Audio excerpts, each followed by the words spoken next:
To say the New Orleans Pelicans have had injury problems early on in the season would be an understatement. The latest player to go down happens to be the biggest. Anthony Davis left Tuesday's game in the first quarter. Someone needs to step up in his absence, and all signs point to Dante Cunningham. Anthony Davis injured his knee early in the Pelicans' contest against the Portland Trail Blazers on Tuesday. While the MRI came back negative, the injury seems severe enough for the Pelicans to make a roster move. They signed forward Josh Smith to give them some extra big man depth.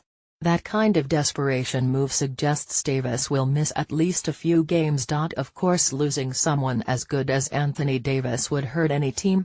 In reality, DeMarcus Cousins doesn't really need much help down low. With that being said, Cousins is all of a sudden the Pelicans' only legitimate threat to score down low, or get rebounds.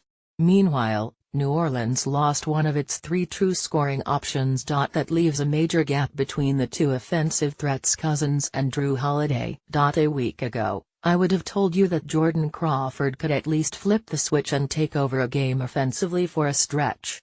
The only problem is, he's not on the roster anymore. That leaves the Pelicans with E'Twaun Moore, Ian Clark, Jameer Nelson, and Darius Miller as possible third options. Nelson's a great floor general, however, his takeover days might be behind him.